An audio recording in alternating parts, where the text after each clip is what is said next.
వరంగల్ నేలకు నేను వందనం చేస్తా ఉన్నాను. మన అమరవీరులకు శిరస్సు వంచి నివాళులు అర్పిస్తా ఉన్నాను.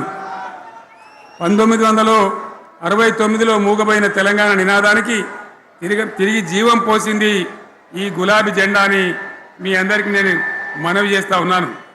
ప్రజలు పరిపాలన అప్పగిస్తే విధ్వంసమైన తెలంగాణను వికాసం పథంలో నడిపించింది ఈ తెలంగాణ.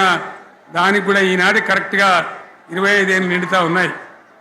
ఆనాడు కొండా లక్ష్మణ్ బాపూజీ గారు ఆశ్రయం ఇస్తే ఏప్రిల్ 27, 2001న జలదృశ్యంలో టీఆర్ఎస్ ఆవిర్భావం తెలంగాణ చరిత్రనే మలుపు తిప్పిన ఒక మహోజ్వల ఘట్టం.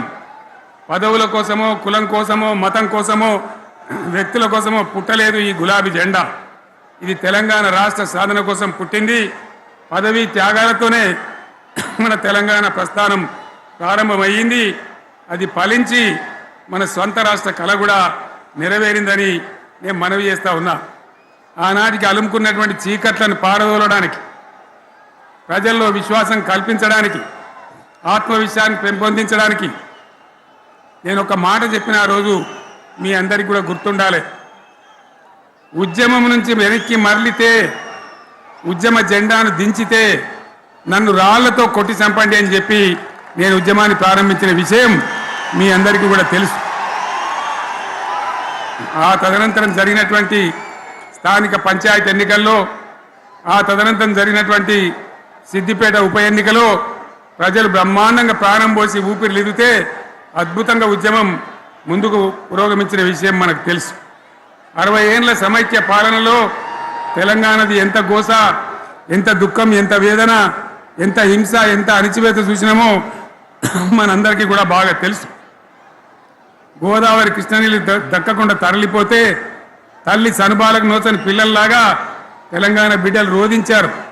కరువుల కాటకాలకు గురయ్యారు. అర్ధరాత్రి కరెంట్లు పెట్టబోయి పాములు గుట్టి, తేలు గుట్టి చాలా భయంకరంగా అనాథల్లాగా చనిపోయినారు. ఆ రకంగా జరుగుతూ ఉంటే ఇక్కడ ఉన్నటువంటి ఆనాడు కాంగ్రెస్లో, టీడీపీలో ఉన్నటువంటి నాయకులు పదవుల కోసం పెదవులు మూసిండ్రు తప్ప ఏనాడు నోరు తీసి కొట్టాడలేదు.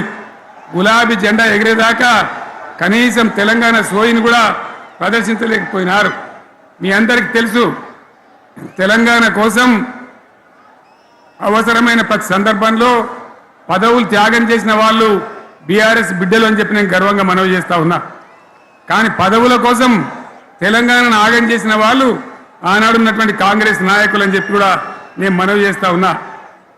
చంద్రబాబు నాయుడు ఆనాడు ముఖ్యమంత్రిగా ఉండి ఎంత ఘోరమంటే హైదరాబాద్ నడిబొడ్డున ఉండే తెలంగాణ గడ్డలో ఉండేటువంటి రాజధానిలో మన శాసనసభలో తెలంగాణ పదాన్ని నిషేధించినాడు.